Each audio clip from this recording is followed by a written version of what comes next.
bom dia com Jesus. Com Deus eu começo, com Deus eu termino. Se Deus me ajudar, será tudo fácil. Será da mamãe. Verso 45, aí, 1 Coríntios 15, onde foi anunciado.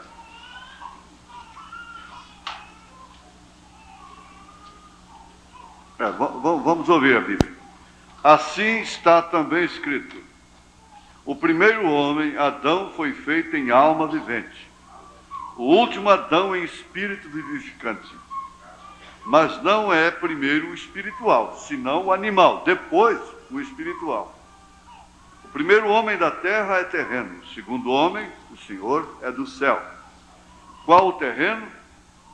Tais são também os terrenos. E qual o celestial? Tais também os celestiais. E assim trouxemos a imagem do terreno repetindo, e assim como trouxemos a imagem do terreno, do homem terreno, assim traremos também a imagem do celestial. Amém? Senhor, abençoe sua palavra em nossos corações. Estou sentado. Amém. Olha, tem tanta matéria aqui que até a minha irmã outro dia mandou esse bilhetinho para mim. Ela não pôs a data, tem muito tempo. É disso que a minha mãe todas as vezes falava, orava assim de uma forma especial, que pegava a agulha do crochê. Com Deus eu começo, com Deus eu termino. Se Deus me ajudar, será tudo fácil. Se Deus me ajudar, tudo será fácil. E Deus me deu uma inspiração, aquilo lá não é do profeta, assim, particularmente dele. Aquilo é de Tiago, profeta e tudo. Mas o termo em si, com inspiração que eu tive, dois quadros que a gente tem nos dois aposentos aqui em cima. Quando falamos mais com Deus, falamos menos com os homens. Em suma, é São Tiago, capítulo 3. Essa semana nós recebemos um conselho pelo rádio seguinte para os mestres. Mestre, o grande mestre começa em Tiago, capítulo 3. Vê lá o primeiro versículo. E a sequência. O grande mestre começa ali, em Tiago, capítulo 3. Então nós temos que falar somente aquilo que vem realmente trazer edificação para a igreja. Eu tenho recebido imensidade de inúmeros testemunhos de pessoas que foram feridas aqui, mas agradecendo. Disse: olha, eu fiquei 3 dias sem dormir, chorei, para dizer a verdade, fiquei revoltado com o Senhor, mas hoje eu sei que aquilo foi o amor de Deus. E alguns têm se tornado até meus inimigos, principalmente quando se trata de casamento. Me lembro lá na Avenida Goiás que uma moça foi humildemente no escritório e por fim ela acabou. Os pastores têm que correr esse risco. Foi casando com um rapaz assim mesmo e jogando ele contra mim. E ela sofreu tanto depois com aquele casamento, coitada, que ela daria tudo para voltar. Mas se eu tivesse rodado uma fita de vídeo para ela, olha, a gente vê casamentos até mesmo dentro da mensagem. Né? Falar lá de fora não, os casamentos de fora, a gente não, como é que vai ver, né? Tem nada que ver. Mas se a gente pudesse, a gente falava: moça, não casa com esse rapaz, não. Esse homem precisa amadurecer o suficiente para se casar. Se a gente pudesse, a gente falaria, mas não pode. Não sei se a mãe poderia ajudar. Mas, olha, vocês me deem licença, porque isso é para ajudar.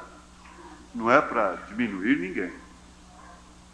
Vocês precisam fixar no trabalho, ter uma profissão e saber dar valor às oportunidades que recebem. Isso é anticristão. respeitar os patrões, como Paulo ensina. A pessoa precisa bater ponto. Tem gente que, para crescer, para amadurecer, tem que bater ponto. Minha mãe dizia assim, quando você criar vergonha na cara, ela não rodeava toco. Quando você criar vergonha na cara, você para no emprego.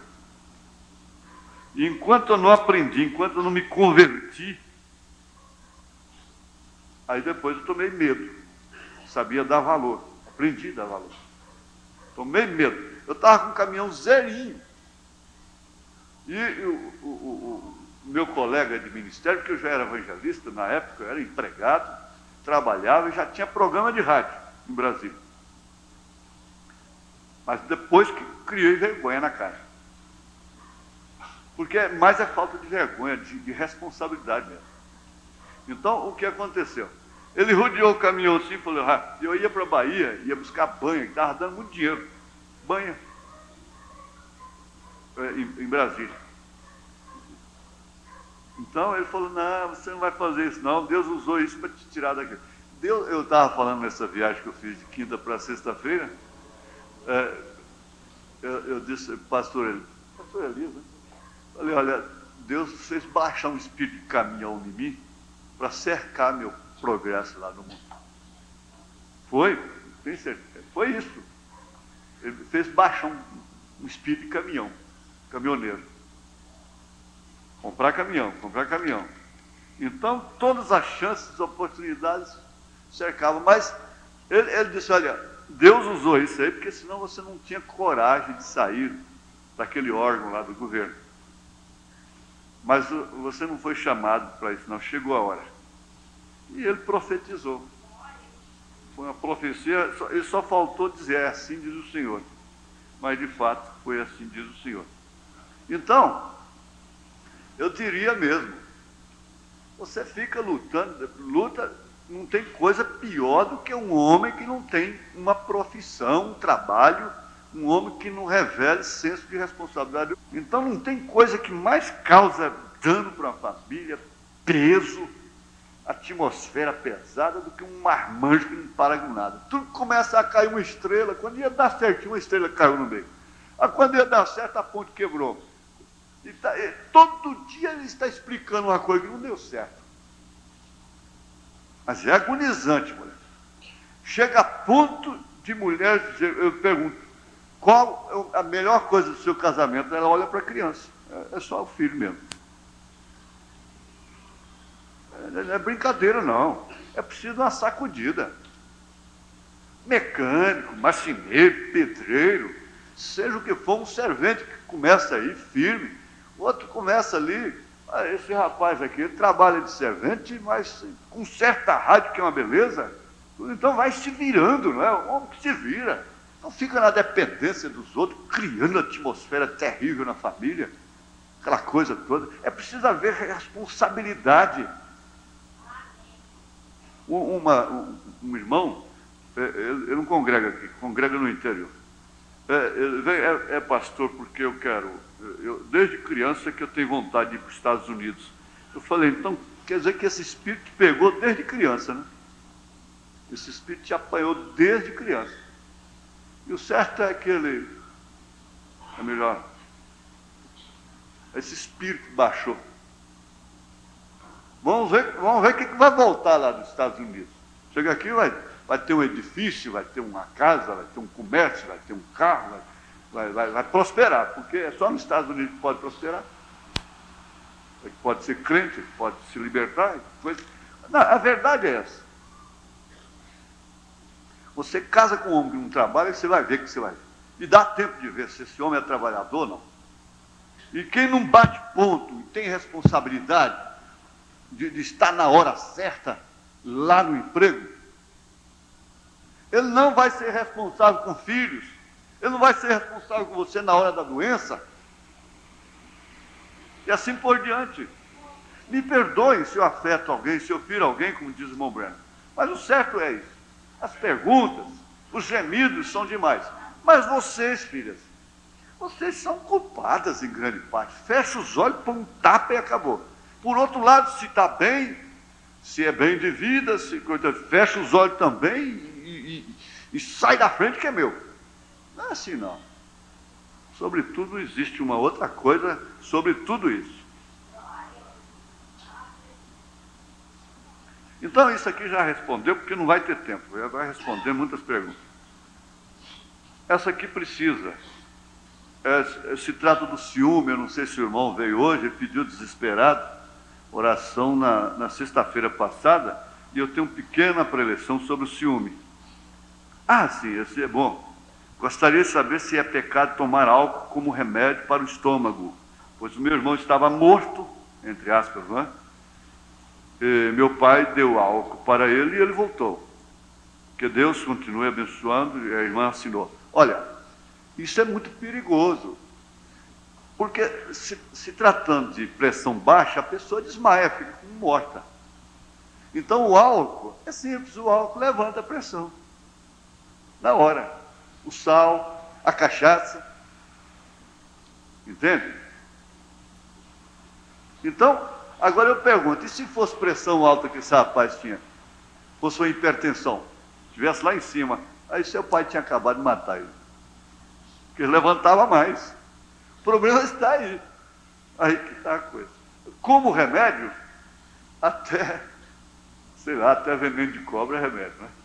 Como remédio, como um socorro, tudo bem. Agora, o problema é quando precisa, a garrafinha já está no bolso.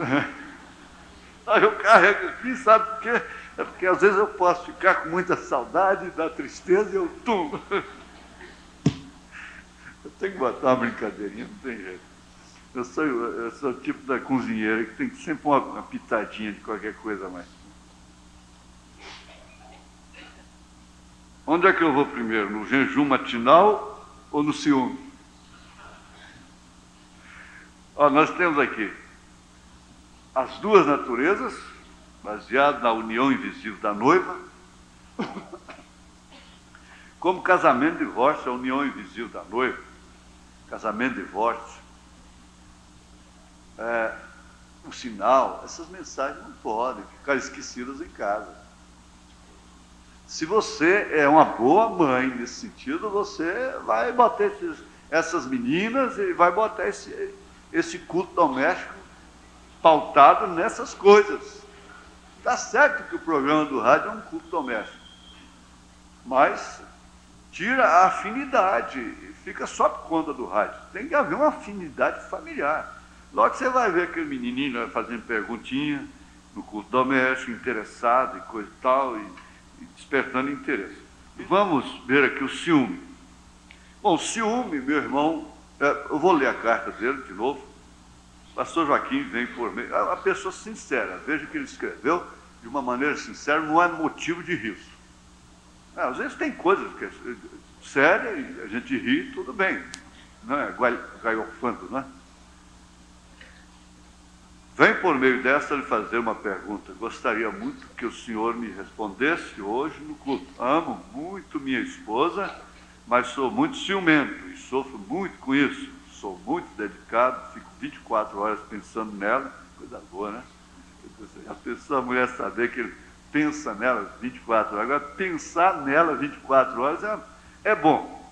Agora, ficar atormentando ela 24 horas, isso já é outra coisa. Ela não aguenta não, ela vai espirrar, hein? Passa um medinho nele. E eu tenho medo de perdê-la. Medo de perdê-la, olha, frustração. Às vezes falo coisas até descaridosas e tenho medo que ela me deixe por isso, mas sei que ela me ama, por isso tenho orado. Você disse tudo, então, para que esse homem? Ela disse, não precisa. E quantas vezes já falou para você? Não precisa, não precisa. Tenho orado muito e peço oração da igreja também. O que eu mais quero, aliás, é a única coisa que quero depois da salvação, é viver com ela e meu filhinho, sem brigas e ter uma vida humilde, debaixo da misericórdia de Deus, pelo que o Senhor fez por nós. Jesus Cristo mesmo, ontem, hoje, eternamente. Bom, como eu disse, é um desespero. Agora, o ciúme, na verdade, é um sentimento doloroso, preste atenção, que as exigências de um amor inquieto. por que não dizer um amor inseguro? O desejo de posse da pessoa amada é um amor possessivo, absoluto.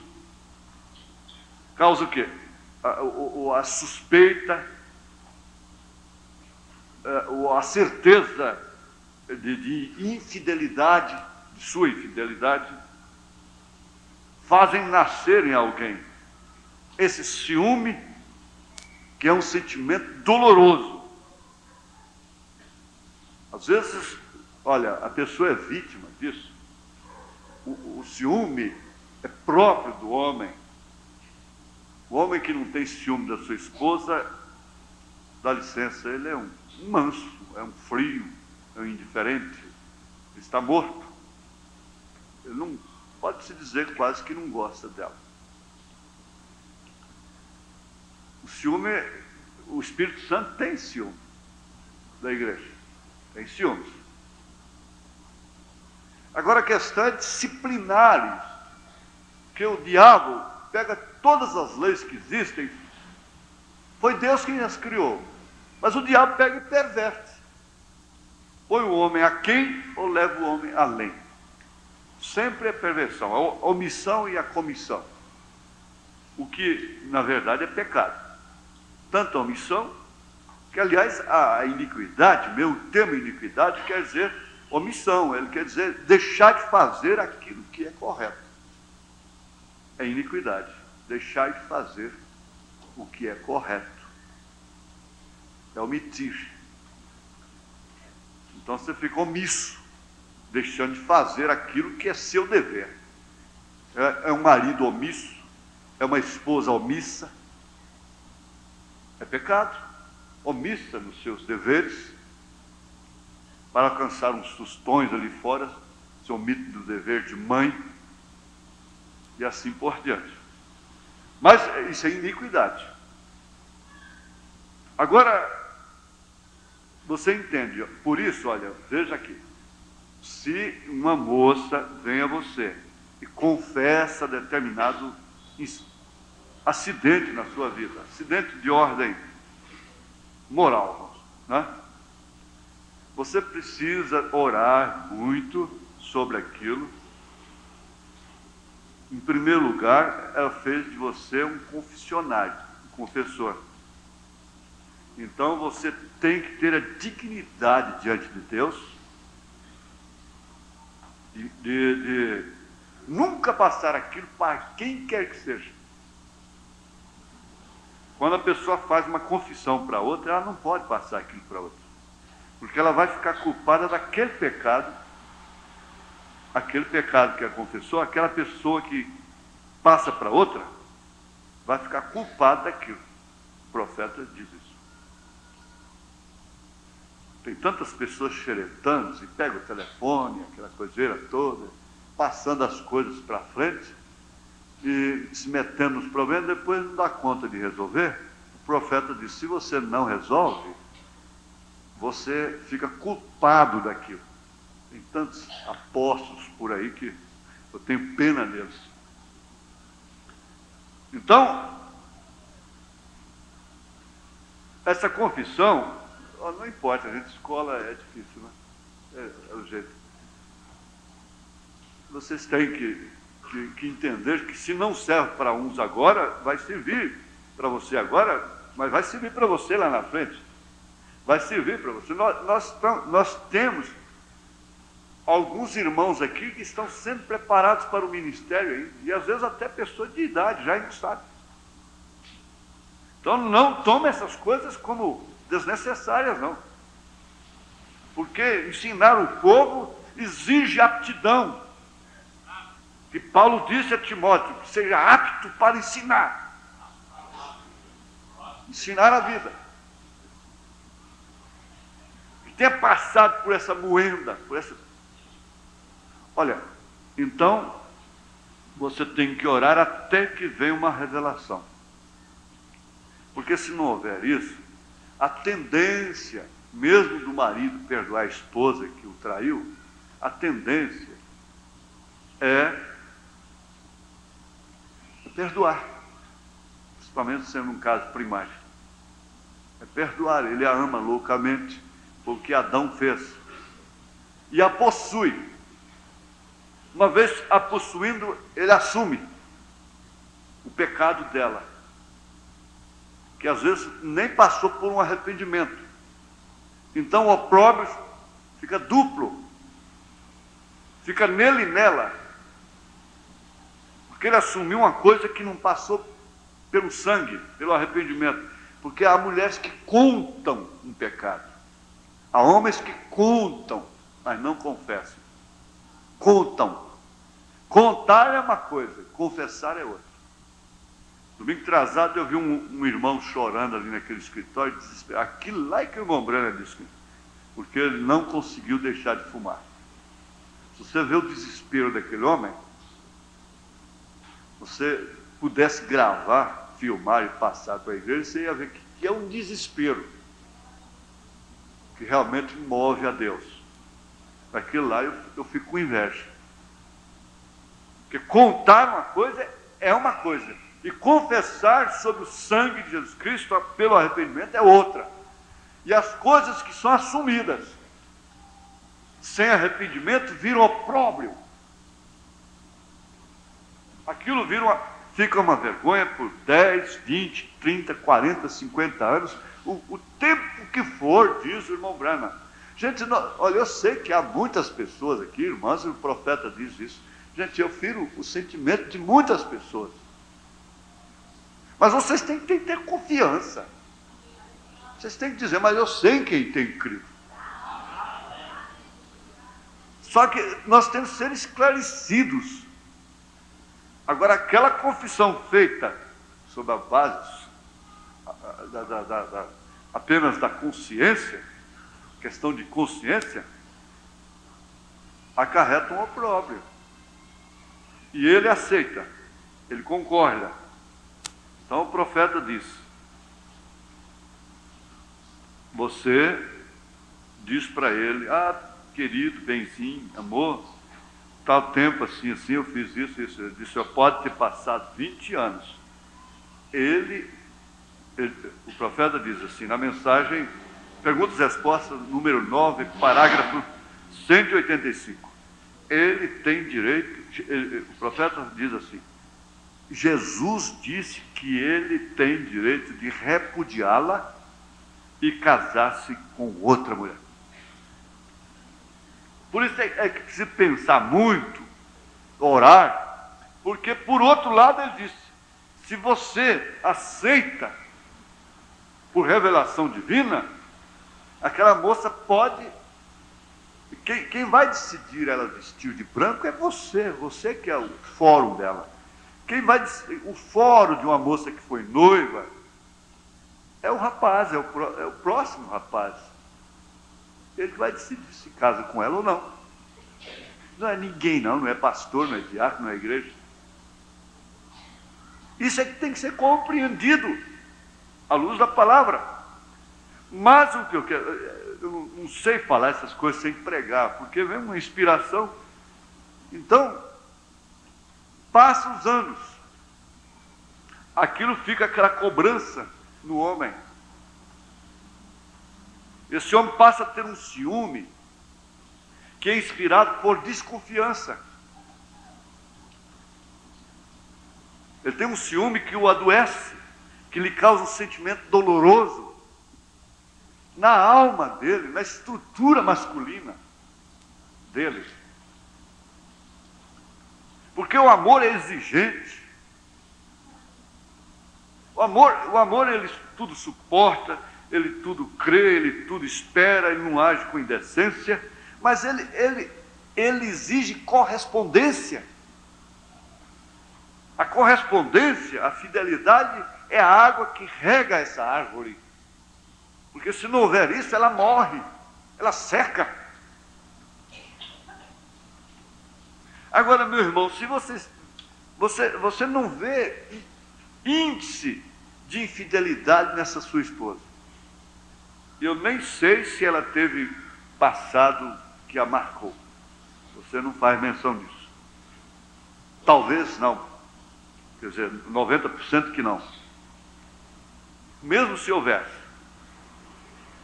Mas você não tem a maneira de você se livrar disso aqui. Você não tem, de fato, suspeita quanto à sua fidelidade. Agora você adoece, porque o ciúme adoece. Porque a suspeita ou a certeza de sua infidelidade. Não é o seu caso.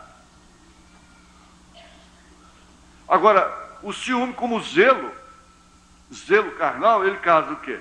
Emulação, competição, rivalidade, despeito invejoso. Então aquela mulher persegue aquele homem com despeito invejoso, aquele homem persegue aquela mulher com despeito invejoso. É um despeito invejoso, quer dizer, aquela moça não pode casar com outro mais nunca, porque ele se confina dentro dessa caixa e passa a perseguir. Então é um despeito invejoso. Com isso ele se deprecia, se diminui, se desgasta. Ele se humilha. E na verdade é inveja. Olha, veja, ele se enquadra aqui, ó. Ele se enquadra em Gálatas capítulo 5, na carta de São Paulo aos Gálatas, capítulo 5, verso 18. Mas se sois guiados pelo Espírito, não estáis debaixo da lei, porque as obras da carne são manifestas quais? São prostituição, impureza, lascívia, idolatria, feitiçarias, inimizades, porfias, emulações, iras, pelejas, dissensões, heresias, invejas, homicídios, bebediços, glutonarias e coisas semelhantes a essas. Não existe. Tais coisas praticam no do reino dos céus. Então, isso ampliando a sua pergunta, você não está enquadrado aqui num despeito invejoso, porque a sua mulher não te largou e está com outro homem. Entenda, por favor, nós estamos estendendo, ampliando o assunto. Então, mas a emulação fica dentro de casa.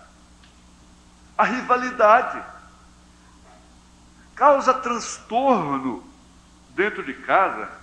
Às vezes a pessoa está comendo, alimentando uma das horas mais sagradas, corta. A pessoa tem que sair da mesa, às vezes até chorando. Aquilo faz um mal terrível para a saúde e para o casamento. Está numa hora íntima lá, arrefece tudo, por causa desse ciúme doentio, que é como o medo de assombração que um rato causa, é um ladrão em cima da casa. Mas ele vai mais além um pouquinho, ele é um receio de perder alguma coisa ou pessoa amada. Esse ciúme. Com razão você está pedindo oração, está certo. Mas eu aconselho você partir para o diálogo com ela. Dizer, olha, isso é uma doença que eu tenho, você precisa me ajudar, ora por mim. Evita ao máximo de aparências que possam me... Agora, é um receio de perder alguma coisa ou pessoa amada. Até entre mulheres, entre amigas, existe isso. O ciúme um ciúme que até fica sujeito a julgamentos de terceiros. Mulher ciumando de mulher. Então, e mesmo entre homens, amigos que se tornam tão amigos, que esse amigo não pode arranjar outro amigo, não pode sair com outro amigo, não pode pescar com outro amigo, porque não levou ele, pronto, acabou a amizade. Não é assim. A amizade tem que ter um círculo aberto. Espera aí. Mas tudo tem que ser só com você? Se não for com você, acabou a amizade.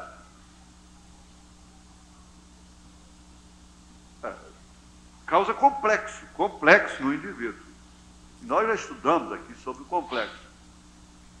Complexo de inferioridade fica diminuído perto da mulher, quando chega perto de um médico, de uma pessoa mais alta, uma coisa, fica diminuído. Não é isso não. Ela, por sua vez, sabe se cuidar, ela é sábia. Agora, o Espírito Santo tem ciúmes. Isso está na carta a São Tiago, apenas um exemplo, que Tiago disse no capítulo 4, versos 5 e 6. Ou cuidais vós que em vão, diz a Escritura, já está fazendo menção da outra Escritura, o Espírito que em nós habita tem ciúmes, mas esse Espírito que em nós habita é o Espírito Santo, que tem ciúmes. Mas o que causa os ciúmes do Espírito Santo? Dá maior graça para a mulher, para a igreja. Ele a protege. Ele disse, antes dá maior graça. Dá maior graça para ela. Então, aqui se tira alguns adjetivos, alguns... É adjetivo mesmo? Espera aí. Então, vamos ver, o Espírito Santo, o ciúme do Espírito Santo, quer dizer, ele cuida.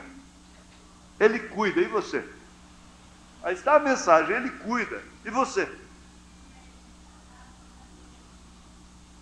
É como aquele mestre, na mensagem, Molani, disse, ora, a melhor maneira de se tirar um osso da boca de um cachorro é lhe dando um pedaço de carne.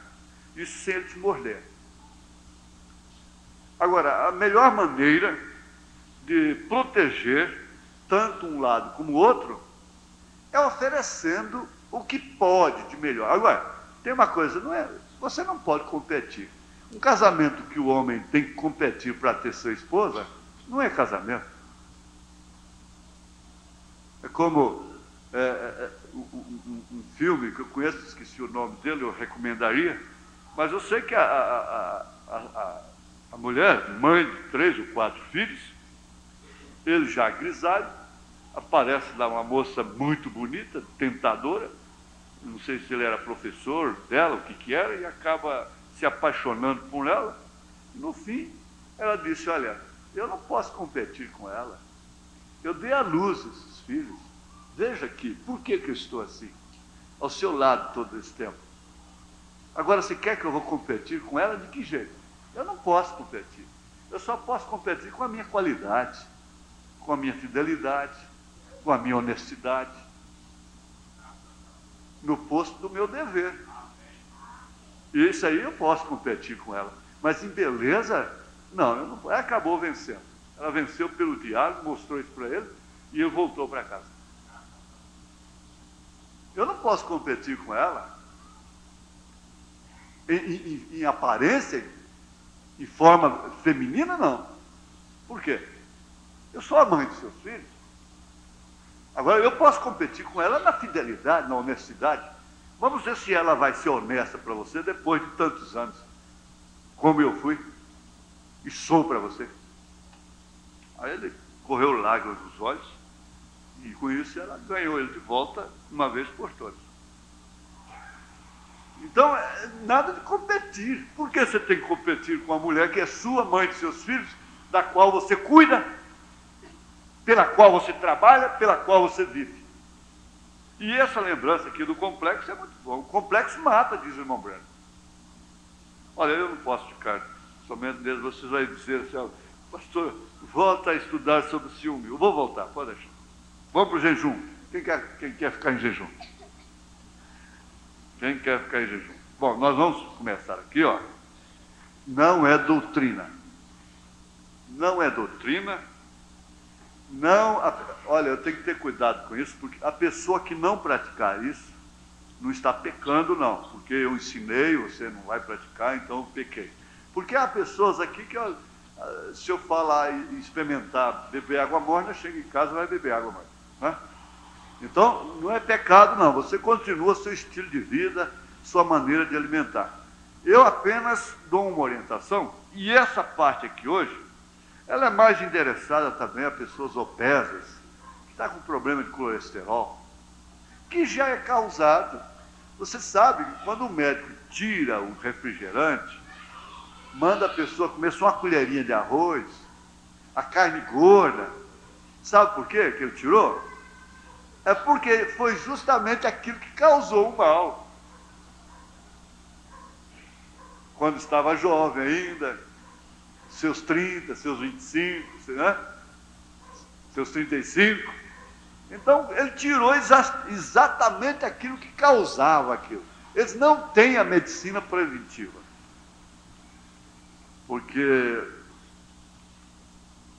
o cheque ouro do Brasil, aquele que pasta lá nos pastos dele, diminuiria bastante se houvesse medicina preventiva. A verdade é essa que o William Suffolk, parece que é o nome do homem, diz. Agora, outra coisa também, eu não recomendo livro nenhum, bem como fitas, com exceção, como o irmão Brennan fez, de alguns filmes, porque há dentro desses livros bons, há coisas que só a gente pode, inclusive espíritos. Então, fica assim, bem esclarecido. Eu não empresto livro, não gosto que a pessoa me empreste livro. Essa semana mesmo, um irmão trouxe um livro muito bom para me emprestar. Eu disse, não, irmão, emprestado eu não quero. Ele pegou e me deu o livro. Sabe por quê? Porque eu não sei quando eu vou ler, e eu nem sei se eu vou ler aquele livro. Eu não posso ler nada mais do que eu ler a mensagem, que eu ler a Bíblia. Porque, para mim, essa gente que vive lendo demais, e tudo quanto é mensagem, tem que injetar coisa, mostrando muito conhecimento geral, e eu fico meio, coisa que o irmão Brana não teve. Compreende? Eu fico meio assim, está sobrando tempo demais para esse colega, viu? Então, porque o tempo é escasso, nós temos que rechear alguma coisa, tem que ter um adubo, um conhecimento geral. O pastor precisa de conhecimentos gerais, mas dentro de um certo limite. Então, eu não empresto livro e nem quero livro emprestado. Se você quer me dar um livro, também eu nem prometo que vou ler. Às vezes tem livro meu lá que tem 10 anos na prateleira e eu nunca li. E também eu leio um livro assim, às vezes. Eu leio a primeira página e depois leio a última. Eu já sei o que tem dentro. Eu sou meio profeta nesse sentido. Mas seria, preste bem atenção, a irmã Martins me dá licença. Eu falei para ela essa semana, eu falei, Martins, faz um teste. Fico sem tomar café da manhã, só bebendo um golinho d'água até na hora do almoço. Então, dentro dessa semana, já perdeu 1 quilo. Assim, não é regime. Regime, se não souber fazer, também mata, cai, entra em anemia profunda e essa coisa toda. Você tem que ter valores, principalmente as pessoas novas, valores nutritivos que são indispensáveis. Se tem mal nele, se tem agrotóxico, se tem outra coisa nele, é um mal necessário. Então, essa é a condição do dia que nós estamos vivendo, e o melhor que tem é balancear, é ordenar, compreende? É ordenar. E, na verdade, eu não considero esse um tempo perdido, isto porque traz mais saúde. Realmente traz mais saúde, e não vamos esquecer do que João disse, que bem vai a tua saúde, como bem vai a tua alma. Não é certo? Então, seria o caso, irmãos, sem ler nada aqui, irmãos, experimente vocês, as irmãs, que estão excedendo, né, umas gordurinhas e coisas assim, né? Mas não é só essa questão não, por isso que eu vou ler. Fique sem comer nada, de manhã, só tomando uns golinhos d'água, de vez em quando. Período em período, vai lá e toma pouco d'água. Não toma copazes de água, um pouquinho d'água até quase na hora do almoço. E deixa passar 2 horas depois da refeição para tomar líquido. Não coma com líquido. Líquido, não. com comida? Não. Melancia com comida? Não. São frutas de intervalos entre refeições, distantes das refeições. Abacaxi somente com proteínas, ou então isoladamente, são uso isolado, fruta da época, é o que é indicado para a saúde. Por quê? Depois então nós temos que estar pondo a mão na cabeça, quer a mão na cabeça, se não puser a mão na cabeça não sai, né? Tem que pôr a mão no estômago. Põe a mão no estômago um pouquinho, que vai sarar. Quer dizer, põe a mão, quer dizer, ordene a coisa, né? Então, veja aqui, para eliminar o café da manhã, se trata do jejum matinal. Agora, vem tantas exigências, que tal, agora mais essa. Atualmente, uma das causas de doença é o excesso de comida. Excesso de comida. Você diz, não, mas eu sou pobre. Não, para começar, o Brasil, aqui, o lixo, um dos lixos mais ricos do mundo é o do brasileiro. Lixo mais rico é o do brasileiro. O lixo brasileiro sustenta, nas grandes capitais, uma população de gente que só come do lixo. É uma coisa tremenda. Há hoje em dia mais casos de doenças provocadas pelo excesso alimentar do que pela falta de alimento. Isso é certo? Evitar excesso de uma das razões uma das razões do jejum matinal. Mas são 3 os principais motivos. Primeiro, presta atenção, eu estou trabalhando por você, pelo seu templo do Espírito Santo. Primeiro, a questão da nutrição. Segundo, a questão fisiológica. Terceiro, a questão financeira, que entra também no assunto. Não pela questão financeira, mas ela fica inclusa também. Na verdade, é prática antiga o jejum matinal, mas até hoje ele foi sufocado pelo fato de que a humanidade, na sua maioria, vinha passando fome. Inclusive, aquela ideia americana que você deve ter o breakfast como rei, café da manhã, como rei, almoço como príncipe e janta como pobre. Mas vamos adiante. Por essa razão, muitos estudiosos, conhecedores dos benefícios do jejum matinal, ficaram com receio de divulgá-lo. Agora, particularmente, eu ponho um quarto item aqui, que é o espiritual. Com essa brincadeira, você fica mais espiritual também.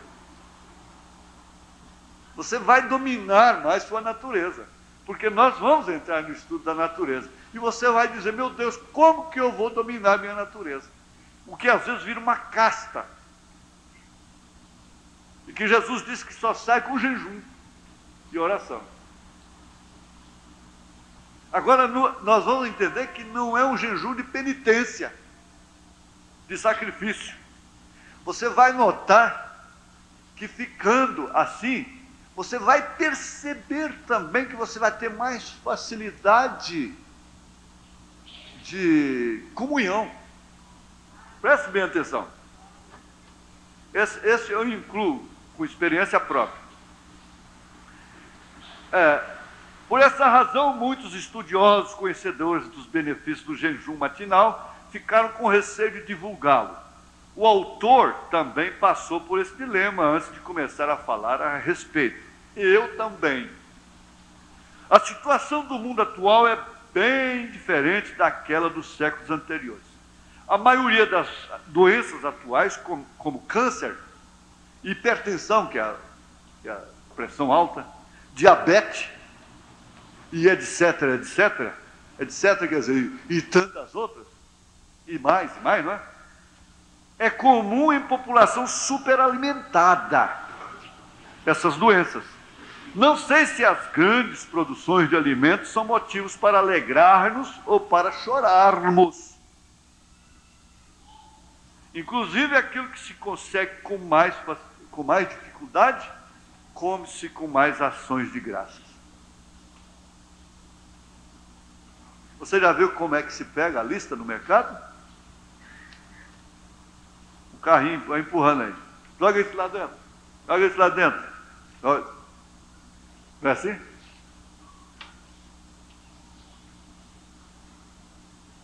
Agora, vamos para evitar excessos. Excessos. Nada de penitência. Como método para evitar excesso alimentar, podemos pensar em diminuir a quantidade de comida a cada refeição ou diminuir o número delas. E eu quero antecipar uma coisa aqui que vocês devem guardar. Não é questão de quantidade, é questão de qualidade do que se come. Porque o estômago dilata. E ele retrai também. Agora, aqui a mãe, o pai precisa pensar, a pessoa tem que raciocinar na questão da qualidade e não da quantidade. Eu adianto isso. É fácil falar na diminuição da quantidade de comida, mas praticarmos isto é muito difícil. Porque macarrão, arroz com galinha, galinha com arroz, com piqui, um caldinho de peixe com arroz amarelo que eu comi só um tiquinho, eu não sei qual arroz tanto. Essa semana lá em Cocalim, meu Deus, misericórdia. Conforme o provérbio, barriga 80% cheia, não tem doença. Isso é um provérbio, entre aspas. Vê-se que barriga 80% cheia não tem doença. O médico diz ao contrário. A casa em que o sol entra é que o médico não entra. A casa em que o sol entra, isso é figurativo também, é alegoria, que a luz entra, esclarecimento. Então não fica a prateleira cheia de remédio. Eu tenho muita coisa que você chama de remédio, mas não é remédio. Não, aquilo lá não é remédio. Inclusive a homeopatia, que é o mais recomendado, não é? Então, a casa que o sol entra, essa casa cheia de flores secas, de quadros demais, abafada com cortinas e coisa, cheia de fungo, carpete, essa coiseira, é uma casa doentia. Por causa dos fungos e coisas, não é? Então, é provérbio, barriga 80% cheia não tem doença. Não, isso é o que dizem. Vê-se que desde os tempos antigos eram conhecidos os malefícios do excesso alimentar. Mas na realidade é difícil largar o garfo antes que a barriga esteja completamente cheia. Porque, adianta também, você deve deixar sempre o prato com vontade de comer mais um pouquinho. Porque essa é que é a boa comida. Que comida triste é aquela que você larga com fome, com vontade de comer mais e larga porque não dá conta. Porque está salgado demais, porque está duro, porque não tem sabor, aquela coisa, né? Eu vi um filme também instrutivo, que o marido era tão amoroso, tão educado com a esposa, mas coitadinha, ela aprendeu a tocar música, fez tanto, aprendeu letras, formou em letras e tanta coisa, mas esqueceu da cozinha. E ela fazia comida para ele arrumou uma tosse, uma coisa assim, uma desculpa de ir no banheiro. Ele dava um jeito assim de adoecer na mesa para ir no banheiro. Eu tenho que contar as coisas como são. E ela fez lá uma feijoada assim, aquelas coisas nadando na água assim, né? Mergulhando, ia lá em cima, voltava, e ele pôs aquilo na boca e aquilo começou a inchar. E ela não parava todo o tempo falando, e todo o tempo perguntando se estava bom, e ele, tá ótimo, querida. Ele não demonstrava. Já veio mal de novo. Vai lá no sanitário, jogar lá e dar uma descarga aí. Estou indisposto. Ia na casa de um amigo dele, que era companheiro dele, de profissão, tinha que comer lá, escondido. Bom, isso é um caso que pouco acontece. Agora tem a outra que faz o trem tão bom demais. Mulher danada. Mas você tem que deixar ainda com vontade de comer mais. Agora tem uns que esquecem que comeu. Tem um aqui que come 2 pratadas, depois fala, eu esqueci. Eu esqueci que comer. Por outro lado, diminuir o número de refeições, ou seja, dentre as 3 refeições diárias, eliminar o desjejum é o mais fácil entre essas 3. Porque torna-se um hábito saudável. No princípio só é que vai ter dificuldade, bem como não comer com líquido. As primeiras vezes a pessoa estranha, o que também, a gente estuda a refeição, a comida in e a outra. É só eu. Aí, e aí, quem sabe aí? Eu sei que uma é seca e a outra é úmida, molhada. A mais indicada é a seca, porque o bolo digestivo, a digestão é muito melhor. Então, e não causa o estreitamento de esôfago. Quem come engolindo igual pato, completando com líquido, então o esôfago vai estreitando. Esse mal de estreitamento do esôfago é mais causado por causa disso, comida com líquido. Agora eles não vão te ensinar isso, médico não vai te ensinar isso. Então, eliminar o desjejum é o mais fácil de todos. Ao acordar depois do banho, pode-se perfeitamente sair para o trabalho ou para a escola sem o café da manhã. É claro que há pessoas que conseguem diminuir a quantidade de comida, são a maioria. O jejum matinal é mais fácil de ser eliminado também sob o ponto de vista social. Mas a razão pela qual escolhi o jejum matinal é devido às questões fisiológicas anteriormente mencionadas. Alguns leitores devem estar pensando que com o jejum matinal, como comer de manhã, poderão sentir muita fome no almoço e acabar comendo mais, o que seria pior. É como querer aprender a nadar fora d'água. Pode ser que após o início do jejum matinal, durante algum tempo se venha a comer mais no almoço. Mas logo as experiências de muitas pessoas, vocês vão notar, o jejum matinal proporciona maior disposição para o trabalho, para os estudos, para a leitura, para a oração, além de melhorar a digestão. Então é preciso vê-lo sob o ponto de vista fisiológico, porque então não teria sentido. A segunda razão do jejum matinal baseia-se numa questão fisiológica. Primeiramente, o nosso organismo trabalha na excreção até o meio-dia. Não está, portanto, preparado para a digestão e absorção de alimentos. Está eliminando as toxinas do dia anterior. O Dr. Walbeck disse: nós devemos comer até o meio-dia. Não devemos comer até o meio-dia, mas fazer 1 ou 2 refeições diárias até o meio-dia. É um período ideal para excreção, 2 refeições diárias, ponto, né? Até o meio-dia é um período ideal para excreção de produtos nocivos, que hoje então está predominando.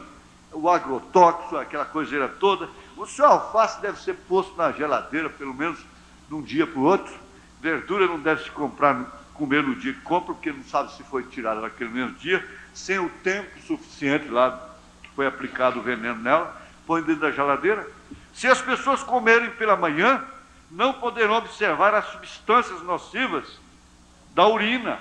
Por que para fazer um exame de sangue você tem que ficar em jejum? Por quê? Significa realmente que as toxinas estão no sangue e elas têm que ser eliminadas para dar um exame do seu estado real do sangue. Por quê? Completou o ciclo, ele eliminou. E os exames não são bons, não são reais se eles não tiverem 12 horas de jejum. Aí que está a coisa. Se as pessoas comerem pela manhã, não poderão observar as substâncias nocivas da urina. Comer pela manhã é um hábito, é questão de hábito. Esse hábito, uma vez quebrado, jamais retornará, pois comer pela manhã não tem razão fisiológica, é questão de hábito. O autor, muito interessado na teoria de Walbeck, obteve um resultado da experiência realizada por Sanoni, na França. Refeição da cobaia. Veja, desjejum e jantar. Toxinas eliminadas na urina, 66%. Desjejum e jantar. Toxinas eliminadas na urina, 66%. 3 refeições, 75%. Almoço e janta, 100%. Almoço, 127%. Em primeiro lugar, pode parecer que quanto maior a quantidade de toxinas, pior a condição do corpo.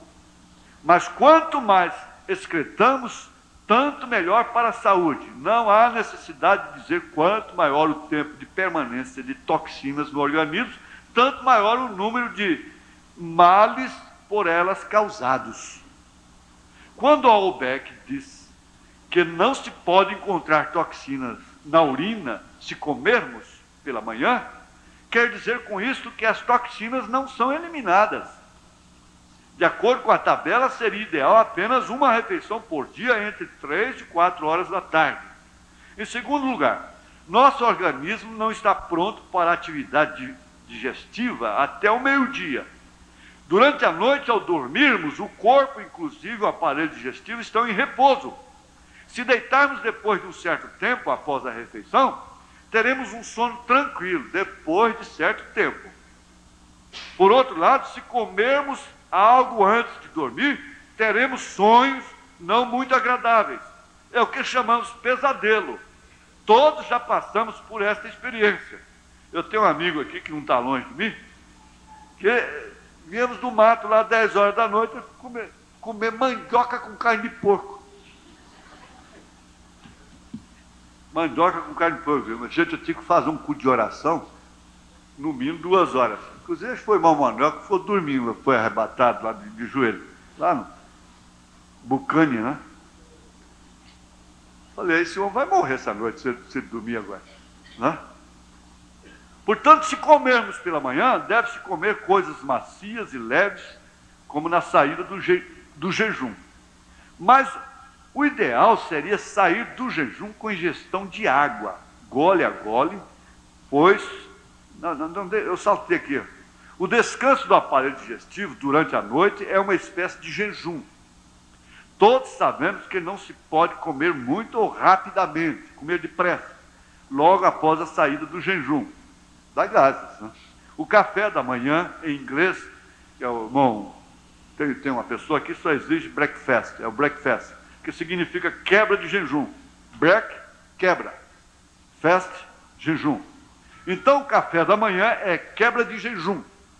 Portanto, se comermos pela manhã, deve-se comer coisas macias e leves, como na saída do jejum, no organismo que estava em repouso. É a mesma coisa você sair correndo sem um aquecimento. Sair correndo, fazendo exercício sem um pré-aquecimento. Mas o ideal seria sair do jejum com ingestão de água, gole a gole, pois não há nada mais suave do que a água. A primeira coisa que você deve fazer de manhã é tomar água. Aprenda, e você nunca mais fica sem isso. E comer somente no almoço. Quantas pessoas será que realmente sentem fome pela manhã? Muitos comem para prevenir a fome até o almoço. O melhor é comer no almoço quando realmente se sentir fome. Aí vem o método do saudoso irmão Josué. Não, irmão Joaquim, a gente tem que comer quando está com fome. Em terceiro lugar, não devemos depender do relógio, mas sim das necessidades fisiológicas. Segundo o Dr. Carrington, sobre a questão de tempo, devemos excluir as horas de sono, pois o consumo de energia é, então, muito baixo quando você está dormindo. Calculando a partir do tempo ativo, trabalho, chega-se à conclusão de que a melhor hora de refeição é às 11 e às 6 horas da tarde. Às 6 horas da tarde. O Dr. Way, aquele médico do Reagan, ele disse que a única coisa que você deve fazer antes de deitar é comer uma maçã no máximo. As pessoas que não almoçam dividem o dia em dois, por isso comem entre 7 horas e 7 horas da manhã e entre 6 e 7 horas da noite. Essas pessoas deixaram de considerar o fato de que durante o dia o desgaste é muito maior do que à noite, durante o sono. De qualquer forma, o relógio foi inventado para facilitar nossa vida. Não vivemos, porém, para obedecer a tais ponteiros. Sempre lembrando do Monge Josué, ele tinha essa filosofia. Em quarto lugar, embora muitos pensem o contrário, a barriga vazia leva à capacidade mental, e eu incluo, espiritual. A maior produtividade de um artista, ou de um gênio, de um pregador, dá-se pela manhã ou de madrugada, quando o estômago está vazio. Então você acha que um hino bonito, uma poesia, o tempo, isso vem na madrugada. Portanto, o jejum matinal é necessário para uma vida de atividade mental elevada. Isso se deve ao fato de que quando o estômago está vazio, os líquidos do corpo estão limpos. Após a refeição, porém, esses ficam mais viscosos. Os gênios geralmente pertencem a famílias humildes. Por quê? Isso nos leva a concluir que fome e gênio e barriga vazia, ou ainda sangue limpo e gênio, estão intimamente relacionados. Quando o homem se alimentava simplesmente para o trabalho, para trabalhar, não era difícil falar em infarto, em derrame cerebral. Isso é verdade. Você não viu um obeso na lavoura? Era custoso. O que matava muito, de repente, era o barbeiro. Isso é outro fator, o inseto, o barbeiro, né? A chaga. Em quinto lugar, vejamos, está a relação do jejum matinal na terapia de doenças. Dizem que é pela manhã que o nosso corpo está cheio de energia curativa da natureza. O estômago vazio pela manhã serve como uma terapia de doenças, pois ele está relacionado com o sangue limpo. Pode-se considerar o jejum matinal como um jejum de curto prazo. As mensagens, tudo, até os negócios na parte da manhã são diferentes. A disponibilidade, você fala, deixa para depois do almoço. Ali, inclusive há empresários que eles obedecem na íntegra essa regra. Certas decisões, eles só tomam reuniões decisivas, só fazem na parte da manhã. Não são todos, é claro. Além desses fatores, o jejum matinal aumenta o apetite. Ele aumenta o apetite. Curam-se inconscientemente todas as doenças, principalmente as que estão relacionadas com o aparelho digestivo. Diminui também a transpiração desnecessária, o suor. Os que transpiram muito perderão esse sintoma ao praticar o jejum matinal. Essa experiência já foi vivida por inúmeras pessoas. Você vê, essas pessoas aí que não podem ficar num culto de paletó, tem que ficar lá fora se banando. Vai ver o jeito que eles comem. A cabeça fica leve. No famoso livro de J. Gill, intitulado Terapia do Rejuvenescimento, há um capítulo que fala sobre o jejum matinal. Nele está escrito: estimula a mente, deixando a cabeça leve, cria a capacidade de suportar bem a fome e o sofrimento, fortalecendo quem o pratica. São tantos os benefícios que é difícil relatá-los por um com a caneta. Um por um com a caneta. São tantos que é difícil relatar. E também entra o fator financeiro. Deixando um pouco de lado os aspectos biológicos, o autor quer dizer que, sob o ponto de vista financeiro, não há necessidade de maiores explicações. Acredita que os leitores já tenham calculado o dinheiro e o tempo que serão economizados com o jejum matinal. O autor confessa que o único efeito colateral que vem sentindo por ter divulgado o jejum matinal é receber cartas com 1000 perguntas que lhe tomam muito do pouco tempo que tem. Há casos em que se perde peso ao fazer o jejum matinal, mas é apenas perda de inchaço ou massa desnecessária que está no seu corpo. O peso logo se estabilizará, e se for necessário para o organismo, ele engorda o necessário. Mesmo um lactente ou crianças em pleno desenvolvimento podem fazer jejum matinal. Só que nesses casos, os responsáveis precisam orientá-los com convicção, pois nos jovens os efeitos psicológicos são fortes. Até que os que fazem trabalhos pesados podem praticar o jejum matinal. Muitos praticantes de arte marcial fazem jejum matinal e nos dias de competição, além do jejum, comem muito pouco no almoço. Dizem que comer pela manhã e almoçar tiram o reflexo e agilidade na hora de competir. Os pássaros migratórios somente levantam voo quando o alimento estiver completamente digerido, deixando o estômago vazio. Eles só voam com o estômago vazio.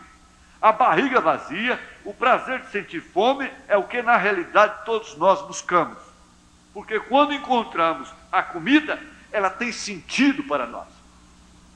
Então por que aquele moleque jogou o suco de laranja na parede lá? Por quê? O jejum matinal e a história. Antigamente no Oriente só se comia 2 vezes ao dia, segundo a história da dieta.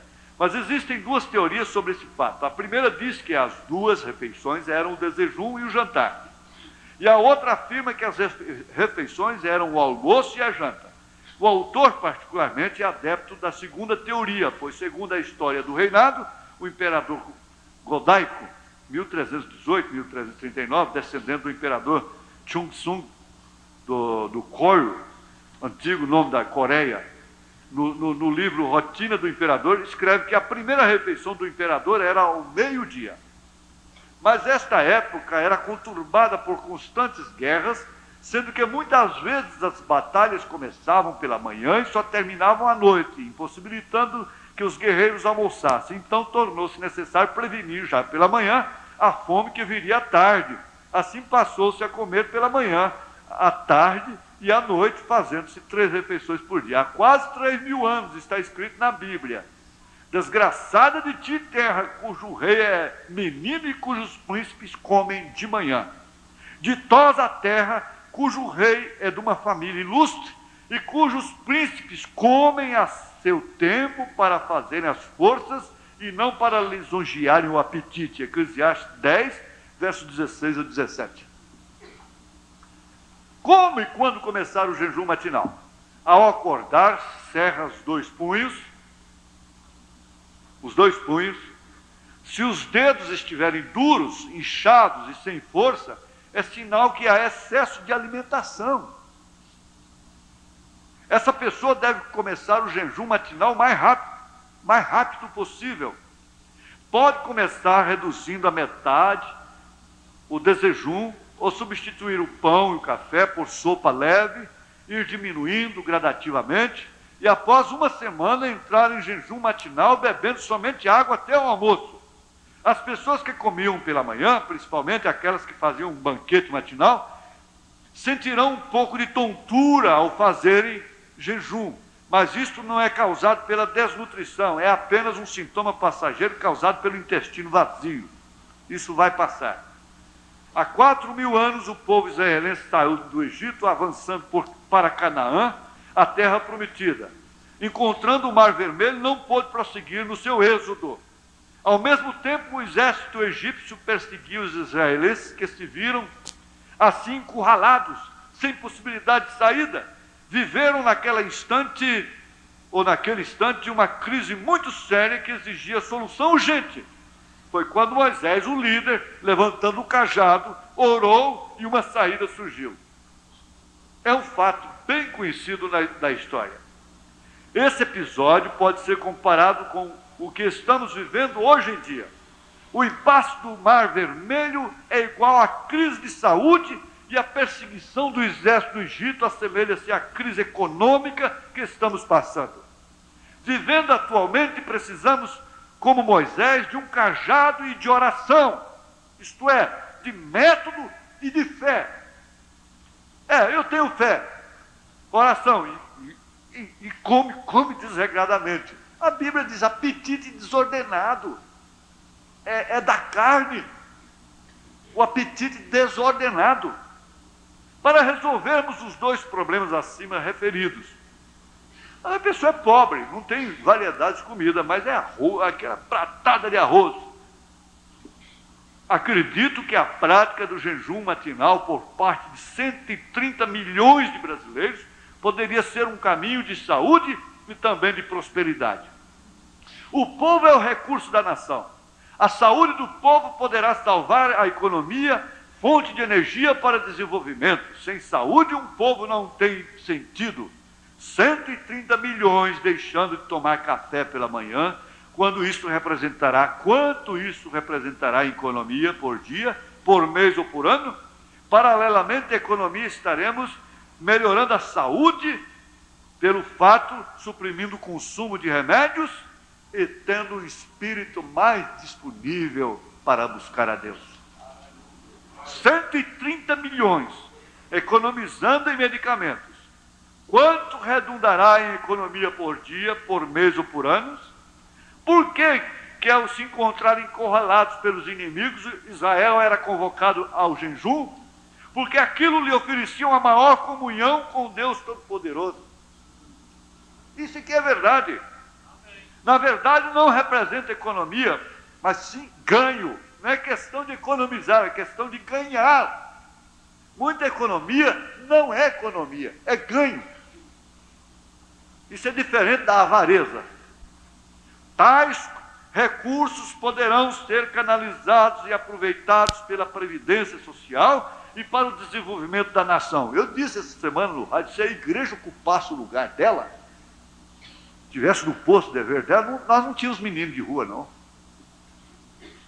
Além disso, sob o ponto de vista mental, não tomando café, fortalece-se o caráter, porque você vai descobrir que você não é dirigido por vontade própria, você tem domínio, que quer dizer temperança.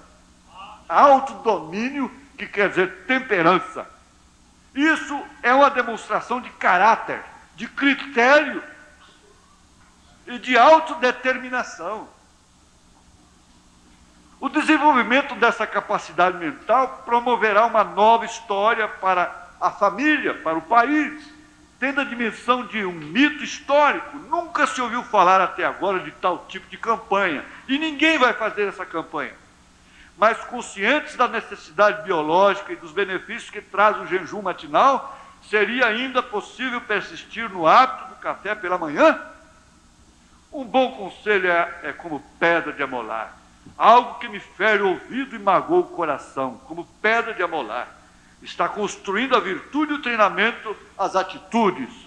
Ouvir só coisas agradáveis e todas as alegres é encerrar a vida no veneno. Por isso você gosta dessa igreja. Porque aqui você não só ouve coisa que te agrada. É por isso que você ama essa mensagem. Agora, nosso tempo já se foi, ô Jesus. Estou achando que nós vamos ter que dividir essa escola em 2 períodos, né? 2 períodos. Mas eu queria entrar aqui, seria tão bom se a gente pudesse entrar aqui nessa parte das 2 naturezas agora. Isso ficaria tão bem encaixado, mas já passei 16 minutos. O pastor Elias termina a escola. Você entende, isso não é doutrina. Eu não estou misturando isso. Sei, principalmente a irmã, o irmão, que tem uns probleminha de hipertensão, de coisa, e qualquer coisa assim. Você experimenta, faz uma experiência. Os primeiros dias vão ser assim mais difíceis, né? Depois, vamos ver como é que vai ficar, né? Mas não esquece da água, não. E outra coisa, almoçar, se nós podemos dividir o dinheiro de arroz branco variar, é comer menos arroz e mais outras coisas que são nutrientes. Se a gente pudesse ficar sem comer carne vermelha, seria uma bênção tão grande. Não comer carne vermelha de espécie alguma, não é? Se pudesse, seria uma bênção tremenda. Agora, tudo isso, eliminando, expulsando, jogando para lá o espírito religioso. Eu sei que o irmão Brana comia meio quilo de carne moída, com sal só, antes de subir um cânion. Isso é outra coisa, antes de subir um cânion. Eu já subi um pedaço do cânion Sabino, não sei, o anjo é que me pôs lá. Mas ele subia aquilo correndo. Isso é outra coisa, não é? Não é questão de pecado, não. É questão de outra coisa. Mas é alimento básico do brasileiro. O que vai fazer, não é? Mas evita, então, a carne gordurosa, pelo menos. Não é? A carne gordurosa, evita. Essas 3 escolas ficam em torno disso. Não é prejuízo nenhum. Deus não vai me condenar por isso. Não é? Amém? Glória a Deus. E aí, então, o seguinte, mas usar um pouco a inteligência, a sabedoria. Na verdade, eu estou comprando aí o quê? 15 quilos de arroz, conforme a família? 6 pessoas, 15 quilos, né? Em média? Bom, se você passa por integral, baixa para 5 quilos. Começa por aí. Se conseguir passar por integral, é 5 quilos só. Quem gasta 15. Né? Mas repartir isso. Por integral, você já começa com um grupo de vitamina B, que é o entre casca, né? E tem pessoas que falam, não, então nós vamos dividir esse orçamento aqui do arroz com outras coisas que são nutrientes, mais nutrientes do que o arroz.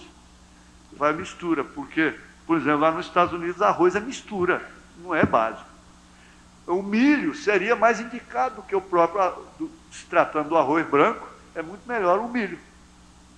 Seria melhor o milho. Agora, nós não temos costume de comer milho, a não ser assado e na pamonha. Mas um milhozinho cozido, com a cebolinha verde dentro, até eu como. Se tiver um quiabinho no meio, tiver até angu eu como. Se botar uns pedacinhos de frango lá dentro, aí é que eu como. Glória a Deus, aleluia. Amém?